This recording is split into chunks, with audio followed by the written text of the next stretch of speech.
ಅನುದಿನ ಆತ್ಮಿಕ ಆಹಾರದ ಕಾರ್ಯಕ್ರಮವನ್ನು ವೀಕ್ಷಿಸುವಂಥ ಆತ್ಮೀಯರೆಲ್ಲರಿಗೂ ಕರ್ತನು ಒಡೆಯನು ಪ್ರಪಂಚ ಮೋಕ್ಷ ಪ್ರದಾತನಾದ ಯೇಸು ಕ್ರಿಸ್ತನ ನಾಮದಲ್ಲಿ ಹೃತ್ಪೂರ್ವಕ ವಂದನೆಗಳನ್ನು ತಿಳಿಸ್ತಾ ಇದ್ದೇನೆ. ದೇವರ ಕೃಪೆಯು, ಆತ್ಮಿಕ ಆಶೀರ್ವಾದವು, ಸಮಾಧಾನವು, ಸಂತೋಷವು, ನೆಮ್ಮದಿಯು, ಆರೋಗ್ಯವು ತಂದೆಯಾದ ದೇವರು ಯೇಸು ಕ್ರಿಸ್ತರ ಮೂಲಕ ಅನುಗ್ರಹಿಸಲಿ ಎಂದು ದೇವರನ್ನು ಪ್ರಾರ್ಥಿಸುತ್ತೇನೆ. ದೇವರಿಗೆ ಸ್ತೋತ್ರವಾಗಲಿ. ಈ ದಿನ ಮತ್ತೊಂದು ಅಂಶದೊಂದಿಗೆ ನಿಮ್ಮೊಟ್ಟಿಗೆ ಮಾತನಾಡೋದಕ್ಕೆ ಸಿದ್ಧನಾಗಿದ್ದೇನೆ.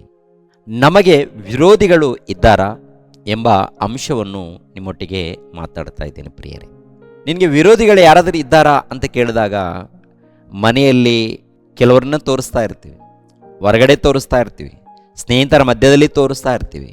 ಇವರು ವಿರೋಧಿಗಳು, ಅವರು ವಿರೋಧಿಗಳು ಅಂತ ತೋರಿಸ್ತಾ ಇರ್ತೀವಿ. ದಾವೀದ್ ಮಹಾರಾಜನು ದೇವರ ಬಳಿಯಲ್ಲಿ ಪ್ರಾರ್ಥನೆ ಮಾಡುವಾಗ ನನಗೆ ಬಹಳ ವಿರೋಧಿಗಳು ಎದ್ದಿದ್ದಾರೆ ಅಂತೇಳಿ ದಾವೀದ್ ಮಹಾರಾಜನು ದೇವರ ಬಳಿಯಲ್ಲಿ ಪ್ರಾರ್ಥನೆ ಮಾಡುವಂಥದ್ದು ನೋಡುತ್ತೇವೆ. ಪ್ರಿಯರೇ, ಕೀರ್ತನೆ ಗ್ರಂಥ 3ನೇ ಅಧ್ಯಾಯ 1ನೇ ವಚನವನ್ನು ಗಮನಿಸೋಣ. ಕೀರ್ತನೆ ಗ್ರಂಥ 3ನೇ ಅಧ್ಯಾಯ 1ನೇ ವಚನ. ಯೆಹೋವನೇ, ನನ್ನ ವಿರೋಧಿಗಳು ಎಷ್ಟೋ ಹೆಚ್ಚಾಗಿದ್ದಾರೆ, ನನಗೆ ವೈರಿಗಳಾಗಿ ನಿಂತವರು ಬಹಳ ಮಂದಿ. ಅಂದರೆ ಅನೇಕರು ದಾವೀದನಿಗೆ ವಿರೋಧಿಗಳು ಇದ್ದಾರಂತೆ. ದಾವೀದನು ಯಾರು? ಭಕ್ತನು. ದಾವೀದನು ಯಾರಪ್ಪ ಅಂತ ನೋಡುವಾಗ ಭಕ್ತನು. ಭಕ್ತನಾಗಿರುವಂಥ ದಾವೀದನಿಗೆ ವಿರೋಧಿಗಳಿದ್ದಾರಾ ಅಂತ ನೋಡುವಾಗ ಅಬ್ಷಾಲೋಮನು ಎಂಬ ದಾವೀದನಿಗೆ ಮಗನಿದ್ದಾನೆ. ದಾವೀದನು ಅರಸನು, ದಾವೀದನು ಒಡೆಯನು, ಇಸ್ರಾಯೇಲ್ಯರ ಜನರಿಗೆ ಒಡೆಯನಾಗಿರುವಾಗ ಸ್ವಂತ ಮಗನೇ ದಾವೀದನಿಗೆ ವಿರೋಧವಾಗಿ ನಿಂತುಕೊಳ್ತಾನೆ. ಅನೇಕರನ್ನ ಸೇರಿಸಿಕೊಂಡು ತಂದೆಯ ಮೇಲೆ ಹೋರಾಟ ಮಾಡ್ತಾನೆ. ತಂದೆಯನ್ನು ನಾಶ ಮಾಡಬೇಕು, ತಂದೆಯನ್ನು ಕೊಂದಾಗಬೇಕು, ತಂದೆಯ ರಾಜ್ಯವನ್ನು ಕಿತ್ತಾಕಿಕೊಳ್ಬೇಕು, ತಂದೆಯ ರಾಜ್ಯವನ್ನು ಸ್ವಾಧೀನಪಡಿಸ್ಕೊಳ್ಬೇಕು ಎಂಬುವಂಥ ಕುತಂತ್ರ ಅಬ್ಷಾಲೋಮನಿಗೆ ಹುಟ್ಟುತ್ತೆ. ಅಬ್ಷಾಲೋಮನು ಬೇರೆ ಯಾರೂ ಅಲ್ಲ, ಹೆತ್ತ ಮಗನು, ದಾವೀದನ ಮಗನು. ಈ ಮನುಷ್ಯನು ಏನು ಮಾಡ್ತಾನೆ?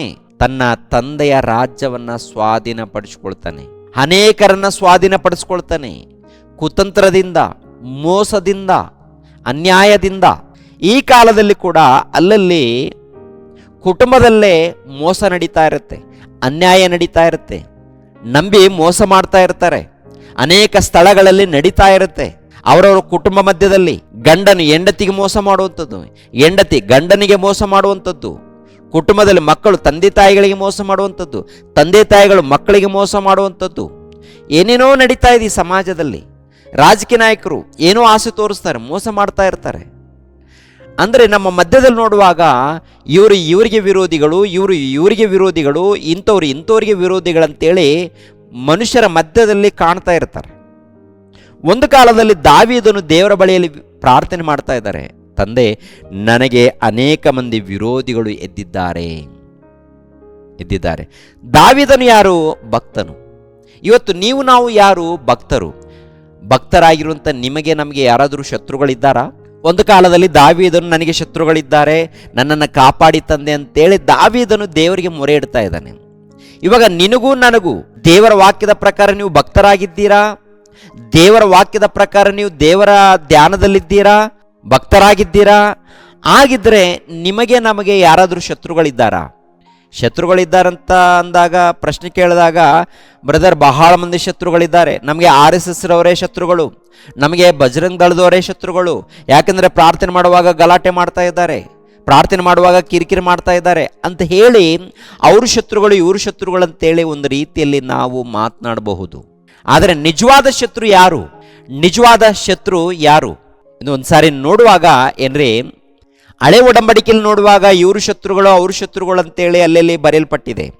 ಹೊಸ ಒಡಂಬಡಿಕೆಯಲ್ಲಿ ನಿಜವಾದ ಶತ್ರು ಯಾರು ಎನ್ನುವಂಥದ್ದು ವಾಕ್ಯದ ಮೂಲಕ ಗಮನಿಸುವಾಗ ಗೊತ್ತಾಗುತ್ತೆ. ಪೇತ್ರನು ಬರೆದ ಮೊದಲನೇ ಪತ್ರಿಕೆ 5ನೇ ಅಧ್ಯಾಯ 8ನೇ ವಚನವನ್ನು ನೋಡಿ ಪ್ರಿಯರೇ. ಸ್ವಸ್ಥಚಿತ್ತರಾಗಿರ್ರಿ, ಎಚ್ಚರವಾಗಿರ್ರಿ. ನಿಮ್ಮ ವಿರೋಧಿಯಾಗಿರುವ ಸೈತಾನನು ಗರ್ಜಿಸುವ ಸಿಂಹದೋಪಾದಿಯಲ್ಲಿ ಯಾರನ್ನು ನುಂಗಲಿ ಎಂದು ಹುಡುಕುತ್ತಾ ತಿರುಗುತ್ತಾನೆ. ನಿಮ್ಮ ವಿರೋಧಿ, ಮೊದಲನೇ ಸ್ಥಾನದಲ್ಲಿ ಯಾರಿದ್ದಾರಪ್ಪ ಅಂತ ನೋಡುವಾಗ ಸೈತಾನನು. ಮೊದಲನೇ ಸ್ಥಾನದಲ್ಲಿ ಯಾರಿದ್ದಾರೆ? ಸೈತಾನನು, ಸೈತಾನನ ದೂತರು. ಎರಡನೇ ಸ್ಥಾನದಲ್ಲಿ ಮತ್ತೊಬ್ಬ ವಿರೋಧಿ ಇದ್ದಾನೆ. ಮೊದಲನೇ ಸ್ಥಾನದಲ್ಲಿ ನೋಡುವಾಗ ನಿಮ್ಮ ವಿರೋಧಿ ಯಾರು? ಸೈತಾನ್. ನಿಮ್ಮ ವಿರೋಧಿ ಸೈತಾನನು. ಈ ಭೂಲೋಕದಲ್ಲಿದ್ದಂಥ ಮಾನವರಿದ್ದಾರಲ್ಲ, ಮಾನವರು ಯಾರೇ ಆಗಿರ್ಬೋದು, ಯಾರು ನಮಗೆ ಶತ್ರುಗಳಲ್ಲ, ಯಾರು ನಮಗೆ ಶತ್ರುಗಳಲ್ಲ. ಮನುಷ್ಯರು ಯಾರು ನಮಗೆ ಶತ್ರುಗಳು ಅಲ್ಲ, ಯಾರು ಶತ್ರುಗಳು ನಮಗಿಲ್ಲ. ನಮಗೆ ಶತ್ರು ಸೈತಾನನು ಮಾತ್ರ. ನಮಗೆ ಶತ್ರು ಸೈತಾನನು. ಎರಡನೇದಾಗಿ ಇನ್ನೊಬ್ಬನಿದ್ದಾನೆ. ಯಾರಂತ ನೋಡುವಾಗ ಗಮನಿಸೋಣ. ಮೊದಲನೇದಾಗಿ ಸೈತಾನನು, ಸೈತಾನನ ಬೃಂದ. ಎಫೆಸದವರಿಗೆ ಬರೆದ ಪತ್ರಿಕೆ 6ನೇ ಅಧ್ಯಾಯ, ಎಫೆಸದವರಿಗೆ ಬರೆದ ಪತ್ರಿಕೆಯ 6ನೇ ಅಧ್ಯಾಯ 10ನೇ ವಚನದಿಂದ, ಕಡೆ ಮಾತೇನೆಂದರೆ ನೀವು ಕರ್ತನನ್ನು, ಆತನ ಅತ್ಯಧಿಕವಾದ ಶಕ್ತಿಯನ್ನು ಆಶ್ರಯಿಸಿಕೊಂಡವರಾಗಿರ್ರಿ, ಬಲಗೊಳ್ಳಿರಿ. ಸೈತಾನನ ತಂತ್ರೋಪಾಯಗಳನ್ನು ನೀವು ಎದುರಿಸಿ ನಿಲ್ಲುವುದಕ್ಕೆ ಶಕ್ತರಾಗುವಂತೆ ದೇವರು ದಯಪಾಲಿಸುವ ಸರ್ವ ಆಯುಧಗಳನ್ನು ಧರಿಸಿಕೊಳ್ಳಿರಿ. ನಾವು ಹೋರಾಡುವುದು ಮನುಷ್ಯ ಮಾತ್ರದವರ ಸಂಗಡವಲ್ಲ, ರಾಜತ್ವಗಳ ಮೇಲೆಯೂ ಅಧಿಕಾರಿಗಳ ಮೇಲೆಯೂ ಈ ಅಂಧಕರಾದ ಲೋಕಾಧಿಪತಿಗಳ ಮೇಲೆಯೂ ಆಕಾಶ ಮಂಡಲದಲ್ಲಿರುವ ದುರಾತ್ಮಗಳ ಸೇನೆಗಳ ಮೇಲೆಯೂ ನಾವು ಹೋರಾಡುವವರಾಗಿದ್ದೇವೆ. ನಾವು ಹೋರಾಡುವವರಾಗಿದ್ದೇವೆ ಅಂದರೆ ಸೈತಾನನ ಬೃಂದ. ನೋಡಿ, ಸೈತಾನನು, ದುರಾತ್ಮನು, ಅವನು ನಮಗೆ ವಿರೋಧಿ. ಅವನ ಜೊತೆಯಲ್ಲಿ ದುರಾತ್ಮಗಳು, ವಿರೋಧಿಗಳು ಏನು ಮಾಡ್ತಾವಪ್ಪ ಅಂತ ನೋಡುವಾಗ, ಈ ಲೋಕದಲ್ಲಿ ಎಲ್ಲ ಕಡೆ ಆವರಿಸಿಕೊಂಡಿವೆ. ಎಲ್ಲ ಕಡೆ ದುರಾತ್ಮಗಳು ಆವರಿಸಿಕೊಂಡಿವೆ. ಮನುಷ್ಯರನ್ನು ಪೀಡಿಸ್ತಾ ಇವೆ. ಮನುಷ್ಯರ ಹೃದಯದಲ್ಲಿ ಸೇರಿಸಿಕೊಂಡು ಒಂದು ರೀತಿಯಲ್ಲಿ ಶೋಧನೆಗಳು ಮನುಷ್ಯರ ಮೂಲಕನೇ ಬರುವಂಥದ್ದು ಬರ್ತಾ ಇರುತ್ತೆ. ಮನುಷ್ಯರ ಮೂಲಕ ಶೋಧನೆಗಳು, ಹಿಂಸೆಗಳು, ಕಿರಿಕಿರಿ ನಡೀತಾ ಇರುತ್ತೆ. ಅಂದರೆ ಮುಖ್ಯವಾಗಿ ವಿರೋಧಿ ಯಾರಪ್ಪ ಅಂತ ನೋಡುವಾಗ ಮನುಷ್ಯರು ಅಲ್ಲ, ಆ ಮನುಷ್ಯರ ಒಳಗಡೆ ದುರಾತ್ಮಗಳಿರ್ತವೆ. ನೋಡಿ, ಆ ದುರಾತ್ಮಗಳ ಮೂಲಕ ನಡೆಯುವಂಥ ಕ್ರಿಯೆಗಳು. ವಿರೋಧಿ ಸೈತಾನನು ಏನು ಮಾಡಿದ್ದಾನೆ? ಎಲ್ಲರನ್ನ ಆವರಿಸಿಕೊಂಡಿದ್ದಾನೆ. ದೇವರ ಪ್ರಜೆಗಳ ಮೇಲೆ ಯುದ್ಧ. ಒಂದು ರೀತಿಯಲ್ಲಿ ಮನುಷ್ಯರ ಮೂಲಕ ಕಿರಿಕಿರಿ ನಡೀತಾ ಇರುತ್ತೆ, ಶೋಧನೆಗಳು ನಡೀತಾ ಇರುತ್ತೆ. ಯಾರಿದ್ದಾರೆ ಇವರಲ್ಲಿ? ದುರಾತ್ಮಗಳು. ಅದಕ್ಕೆ ಬಂದು ಒಂದು ರೀತಿಯಲ್ಲಿ ಕಿರಿಕಿರಿ ಮಾಡ್ತಾ ಇರ್ತಾರೆ, ಅವಮಾನ ಪಡಿಸ್ತಾ ಇರ್ತಾರೆ, ಇನ್ನು ನಿಂದಿಸ್ತಾ ಇರ್ತಾರೆ, ಬಡಿತಾ ಇರ್ತಾರೆ. ಆದರೆ ಅವರ ಹೃದಯದಲ್ಲಿ ಯಾರಿದ್ದಾರೆ? ದುರಾತ್ಮಗಳು. ಆದ್ದರಿಂದ ಇವರು ವಿರೋಧಿಗಳಲ್ಲ, ಇವರು ಒಳಗಡೆ ಇರುವಂಥ ದುರಾತ್ಮಗಳಿದೆ ನೋಡಿ, ಅವರು ವಿರೋಧಿಗಳು.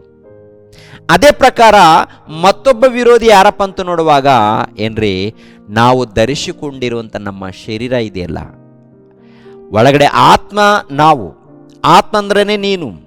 ಆತ್ಮ ಆಗಿರುವಂಥ ನಿನಗೂ ನಿನ್ನ ದೇಹಕ್ಕೂ ಒಂದು ರೀತಿಯಲ್ಲಿ ವಿರೋಧವಾಗಿ ಹೋರಾಟ ನಡೀತಾ ಇರುತ್ತೆ. ಆತ್ಮ, ದೇವರ ಆತ್ಮ, ಒಳಗಡೆ ಆತ್ಮ ಇದೆ, ದೇವ್ರ ಮೂಲಕ ಬಂದಂಥ ಆತ್ಮ. ಶರೀರ ಇದೆ, ಪ್ರಕೃತಿ ಮೂಲಕ ಬಂದಂಥ ಶರೀರ. ಈ ಶರೀರಕ್ಕೂ ಆತ್ಮಕ್ಕೂ ಹೋರಾಟ ನಡೀತಾ ಇರುತ್ತೆ. ಆತ್ಮ ಆಲೋಚನೆಗಳೇನು? ಪ್ರಾರ್ಥನೆಯಲ್ಲಿರೋಣ, ಧ್ಯಾನದಲ್ಲಿರೋಣ, ದೇವರ ವಾಕ್ಯವನ್ನು ಓದೋಣ, ದೇವ್ರಿಗೋಸ್ಕರ ಬದುಕೋಣ ಅಂತೇಳಿ ಆತ್ಮ ಸಿದ್ಧವಾಗುತ್ತೆ. ಆದರೆ ಶರೀರ ಏನು? ಸಿನಿಮಾಗಳು ನೋಡೋಣ, ಇನ್ನು ಹೊರಗಡೆ ತಿರುಗಾಡೋಣ, ಲೋಕದಲ್ಲಿ ಅದು ಇದು ತಿನ್ನೋಣ, ಲೋಕದಲ್ಲಿ ರುಚಿಕರವಾದ ಏನೇನಿದೆ ಎಲ್ಲ ತಿಂದುಬಿಡೋಣ ಅಂತೇಳಿ ಈ ರೀತಿ ಶರೀರ ಕೋರಿಕೆಗಳನ್ನು ಹುಟ್ಟಿಸುತ್ತೆ. ಕಣ್ಣಿನ ಆಸೆ, ಶರೀರ ಆಸೆ, ಬದುಕು ಬಾಳಿನ ಡಂಬ, ಇದೆಲ್ಲ ಕೂಡ ಲೋಕದ ಮೂಲಕ ಉಂಟಾಗಿದೆ, ಸೈತಾನನ ಮೂಲಕ ಉಂಟಾಗಿದೆ. ಸೈತಾನನ ಮೂಲಕ ಉಂಟಾಗಿರುವಂಥ ಈ ಆಲೋಚನೆಗಳೇ ಈ ಶರೀರ ಒಳಪಡ್ತಾ ಇದೆ, ಸೈತಾನನಿಗೆ ಒಳಪಡುತ್ತೆ. ಸೈತಾನನಿಗೆ ಒಳಪಟ್ಟು ಈ ಶರೀರ, ಆತ್ಮ ಒಳಗಡೆ ಹೋರಾಟ. ಪ್ರಾರ್ಥನೆಗೆ ಹೋಗೋಣ ಅಂತೇಳಿ ಆತ್ಮ ಸಿದ್ಧವಾದರೆ ಶರೀರ ಏನಾಗುತ್ತೆ? ಶರೀರ ಮನಸ್ಸು ಏನು ಹೋಗ್ತೀಯ ಬಿಡು, ಏನು ಹೋಗ್ತೀಯ ಬಿಡು, ಇಲ್ಲೇ ಇದ್ಬಿಡು. ಯಾಕಂದರೆ ಇವಾಗ ಲೈವ್ ಕೊಡ್ತಾ ಇದ್ದಾರಲ್ಲ, ಮನೆಯಲ್ಲೇ ಲೈವ್ ನೋಡ್ಬಿಡೋಣ, ಮನೆಯಲ್ಲೇ ಲೈವ್ ನೋಡ್ಕೊಳ್ಳೋಣ. ಎಲ್ಲಿಗೂ ಪ್ರಾರ್ಥನೆಗೆ ಹೋಗೋದು ಬೇಡ, ಎಲ್ಲಿಗೂ ಹೋಗೋದು ಬೇಡ. ಏನಾದರೂ ಕಾಣಿಕಿದ್ರೆ ಒಂದು ರೀತಿಯಲ್ಲಿ ಬೇಕಾದರೆ ಒಂದು 100-200 ರೂಪಾಯಿ ಬೇಕಾದರೆ ಗೂಗಲ್ ಪೇ ಇರುತ್ತೆ, ಫೋನ್ಪೇ ಇರುತ್ತೆ, ಮಾಡಿಬಿಡೋಣ. ಸಭೆಗೆ ಹೋಗೋದು ಬೇಡ, ಪ್ರಾರ್ಥನೆಗೆ ಹೋಗೋದು ಬೇಡ ಅಂತ ಹೇಳಿ ಶರೀರ ಏನು ಮಾಡುತ್ತೆ? ಶರೀರಕ್ಕೆ ಸಂಬಂಧಪಟ್ಟ ಮನಸ್ಸು ಡೈವರ್ಟ್ ಮಾಡ್ತಾ ಇರುತ್ತೆ, ದಾರಿ ತಪ್ಪಿಸ್ತಾ ಇರುತ್ತೆ. ಆತ್ಮ ಏನು? ದೇವರ ಸಹವಾಸ ಮಾಡೋಣ, ವಾಕ್ಯಗಳನ್ನು ನೋಡೋಣ, ವಾಕ್ಯಗಳನ್ನು ಕೇಳೋಣ, ಸಭೆ ಸಹವಾಸ ಹೋಗೋಣ, ಸಭೆಯಲ್ಲಿ ಆತ್ಮೀಯರೆಲ್ಲರೂ ಬರ್ತಾರೆ, ನೋಡೋಣ, ವಿಚಾರ ಮಾಡೋಣ, ಸಂತೋಷ ಪಡೋಣ ಅಂತೇಳಿ ಆತ್ಮ ಎದುರು ನೋಡುವಾಗ ಶರೀರ ಒಪ್ಪಿಕೊಳ್ಳಲ್ಲ. ಶರೀರಕ್ಕೂ ಆತ್ಮಕ್ಕೂ ಕೊನೆಯದಾಗಿ ಈ ಶರೀರ ಏನು ಮಾಡುತ್ತಪ್ಪ ಅಂತ ನೋಡುವಾಗ ಲೋಕದ ಆಶೆಗಳಿಗೆ ಒಳಪಡುತ್ತೆ, ಲೋಕದ ಆಶೆಗಳನ್ನು ತೀರಿಸ್ಕೊಳ್ಳೋದಕ್ಕೆ ಆ ಕಡೆ ಈ ಕಡೆ ತಿರುಗಾಡುತ್ತೆ, ಕಂಗಾಲಾಗುತ್ತೆ, ಗಡಿಬಿಡಿ ಮಾಡುತ್ತೆ. ಕೊನೆಯದಾಗಿ ಸತ್ತೋದ ಮೇಲೆ ಆತ್ಮ ಬೆಂಕಿಯ ಕೊಂಡಕ್ಕೆ ನಡೆಸ್ಬಿಡುತ್ತೆ. ಬೆಂಕಿಯ ಕೊಂಡಕ್ಕೆ ಹೋಗೋದಕ್ಕೆ ಕಾರಣ ಯಾರು? ಮೊದಲನೇದಾಗಿ ಸೈತಾನನು, ಎರಡನೇದಾಗಿ ಶರೀರ. ಅಂದರೆ ಮಾನವರು ಯಾರು ಶತ್ರುಗಳಿಲ್ಲ ನಮಗೆ. ನಮ್ಮ ಶತ್ರು ಯಾರಪ್ಪ ಅಂತ ನೋಡುವಾಗ ಸೈತಾನನು, ಎರಡನೇದಾಗಿ ನಾವು ಧರಿಸಿಕೊಂಡಿರುವಂಥ ನಮ್ಮ ಶರೀರನೇ. ಯಾಕೆಂದರೆ ಈ ಶರೀರ ಇದೆಯಲ್ಲ ಪ್ರಿಯರೇ, ಅನೇಕ ಕೋರಿಕೆಗಳು, ಇದು ತಿನ್ನು, ಅದು ತಿನ್ನು, ಇದು ತಿನ್ನು, ಅದು ತಿನ್ನು ಅಂತೇಳಿ ತಿಂದು ತಿಂದು ತಿಂದು ಅನೇಕ ರೋಗಗಳನ್ನು ತಂದುಕೊಳ್ತೀವಿ. ರೋಗಗಳನ್ನು ತಂದುಕೊಂಡು ಆಸ್ಪತ್ರೆ ಪಾಲಾಗ್ತೀವಿ. ಆವಾಗ ದೇವ್ರನ್ನ ಪಕ್ಕಕ್ಕಿಟ್ಟು ಏನೇನೋ ಯೋಚನೆ ಮಾಡ್ತೀವಿ. ಅನೇಕ ಕಷ್ಟವನ್ನು, ಅನೇಕ ಬಾಧೆಗಳನ್ನು ಅನುಭವಿಸುವಂಥ ಪರಿಸ್ಥಿತಿಯನ್ನು ತಂದುಕೊಳ್ತೀವಿ. ಕೊನೆಯದಾಗಿ ಬೆಂಕಿಯ ಕೊಂಡಕ್ಕೆ ಹೋಗಬೇಕಾದಂಥ ಪರಿಸ್ಥಿತಿಯನ್ನು ತಂದುಕೊಳ್ತೀವಿ. ಬೆಂಕಿಯ ಕೊಂಡಕ್ಕೆ ಹೋಗಬೇಕಾದ್ರೆ ಕಾರಣ ಯಾರೋ ಮನುಷ್ಯರಲ್ಲ, ಇನ್ನೊಬ್ಬರಲ್ಲ, ಸೈತಾನನು. ಎರಡನೇದಾಗಿ ನಮ್ಮ ಶರೀರ, ನೀವು ಧರಿಸಿಕೊಂಡಿರುವಂಥ ಶರೀರ ಆಶೆಗಳಿಗೆ ಒಳಪಟ್ಟಿರುವುದರಿಂದ, ಶರೀರ ಕೋರಿಕೆಗಳಿಗೆ ಒಳಪಟ್ಟಿರುವುದರಿಂದ, ಶರೀರಕ್ಕೆ ಸಂಬಂಧಪಟ್ಟಂಥ ಮನಸ್ಸಿಗೆ ಒಳಪಟ್ಟಿರುವುದರಿಂದ ದೇವರಿಂದ ದೂರವಾಗಿ ಮಾಡಬಾರದ ಕೃತ್ಯಗಳನ್ನು, ಪಾಪಗಳನ್ನು ಮಾಡಿ ಸತ್ತು ಬೆಂಕಿಯ ಕೊಂಡಕ್ಕೆ ಹೋಗ್ತಾ ಇದ್ದೀವಿ. ಕಾರಣ ಶತ್ರು, ನೀನು ಧರಿಸಿಕೊಂಡಿರುವಂಥ ನಿನ್ನ ದೇಹ, ನೀನು ಧರಿಸಿಕೊಂಡಿರುವಂಥ ನಿನ್ನ ಶರೀರ. ಹೌದಲ್ವಾ? ಪರಿಶೋಧನೆ ಮಾಡಿದಾಗ ಕೊನೆಯದಾಗಿ ರುಜುಗಳು, ಆಧಾರಗಳು ಸಿಗುವಂಥದ್ದೇ ನಿನ್ನ ಶರೀರ. ಸೈತಾನ್ ಏನು ಮಾಡಿದ್ದಾನೆ ಗೊತ್ತಾ? ನಿನ್ನ ಶರೀರವನ್ನು ಸ್ವಾಧೀನಪಡಿಸಿಕೊಂಡಿದ್ದಾನೆ. ನಿನ್ನ ಶರೀರವನ್ನು ಸ್ವಾಧೀನಪಡಿಸಿಕೊಂಡು ಮಾಡಬಾರದ ಅನ್ಯಾಯ, ಮಾಡಬಾರದ ಮೋಸಗಳನ್ನು ಮಾಡಿ ದೇವರಿಂದ ದೂರವಾಗಿ ಕೊನೆಯದಾಗಿ ಆತ್ಮ ಎಂಬ ನಿನ್ನನ್ನು ಬೆಂಕಿಯ ಕೊಂಡಕ್ಕೆ ನಡೆಸ್ತಾ ಇದೆ. ಆದ್ದರಿಂದ ಜಾಗೃತಿ ಪಡಿ. ನಮಗೆ ವಿರೋಧಿಗಳಿದ್ದಾರ, ಭಕ್ತರಿಗೆ ವಿರೋಧಿಗಳಿದ್ದಾರ. ಭೂಲೋಕದಲ್ಲಿ ಮನುಷ್ಯರು ಮಾತ್ರ ಯಾರು ನಮಗೆ ವಿರೋಧಿಗಳು ಅಲ್ಲ. ಒಂದು ವೇಳೆ ಹೋರಾಟ, ಒಂದು ವೇಳೆ ಜಗಳ ಇರ್ಬೋದು, ಇವರಿಂದ ನಮಗೇನು ತೊಂದರೆ ಇಲ್ಲ. ನಮ್ಮ ಶರೀರದ ಮೂಲಕ ನಾವು ತೊಂದರೆಗಳನ್ನು ಅನುಭವಿಸ್ತಾ ಇದ್ದೀವಿ. ದೇವರ ವಾಕ್ಯಕ್ಕೆ ವಿಧೇಯರಾಗದೆ, ಭಕ್ತಿಯಿಂದ ನಡೆಯದೆ ನಾಶನವನ್ನು ತಂದುಕೊಳ್ತಾ ಇದ್ದೀವಿ. ಆದ್ದರಿಂದ ಪ್ರಿಯರಾದ ದೇವರ ಮಕ್ಕಳಿರ, ದೇವರ ವಾಕ್ಯಕ್ಕೆ ವಿಧೇಯರಾಗ್ರಿ, ಭಯಭಕ್ತಿಯಿಂದ ಜೀವಿಸ್ರಿ, ಸೈತಾನನನ್ನು ಎದುರಿಸ್ರಿ, ಸೈತಾನನ ಸೋಲಿಸ್ರಿ, ಸರ್ವ ಆಯುಧಗಳನ್ನು ಧರಿಸ್ಕೊಳ್ರಿ, ದೇವರ ವಾಕ್ಯಗಳನ್ನು ಧರಿಸ್ಕೊಳ್ರಿ, ಧರಿಸಿಕೊಂಡು ಭಯಭಕ್ತಿಯಿಂದ ಜೀವಿಸ್ರಿ ಪ್ರಿಯರೇ. ಓಕೆ, ದೇವರು ನಿಮ್ಮನ್ನು, ನನ್ನನ್ನು ಆಶೀರ್ವದಿಸಲಿ. ಎಲ್ಲರೂ ತಲೆ ಬಾಗಿಸ್ರಿ. ಸರ್ವವನ್ನು, ಸರ್ವಲೋಕವನ್ನು, ಸರ್ವ ಜಗತ್ತನ್ನು ಉಂಟು ಮಾಡಿರುವಂಥ ನಮ್ಮ ತಂದೆಯಾದ ದೇವರೇ, ನಿಮಗೆ ಕೃತಜ್ಞತೆಗಳು, ಸ್ತೋತ್ರಗಳು ತಂದೆ. ನೇರ ಪ್ರಸಾರವನ್ನು ವೀಕ್ಷಿಸುವಂಥ ಎಲ್ಲ ನಿಮ್ಮ ಮಕ್ಕಳಿಗೋಸ್ಕರ ಪ್ರಾರ್ಥಿಸ್ತಾ ಇದ್ದೀನಿ. ಆಶೀರ್ವದಿಸಿ, ಸಮಾಧಾನವನ್ನು, ಸಂತೋಷವನ್ನು, ಆತ್ಮಿಕ ಆಶೀರ್ವಾದವನ್ನು, ಆರೋಗ್ಯವನ್ನು, ಸಮಸ್ತವನ್ನು ದಯಪಾಲಿಸಿದಂತೆ ಕನಿಕರಿಸಿ ಕಾಪಾಡಿ. ಎಷ್ಟು ಮಂದಿ ವಾಕ್ಯಗಳನ್ನು ನುಡಿದವರು ಎಲ್ಲರನ್ನೂ ಆಶೀರ್ವದಿಸಿ.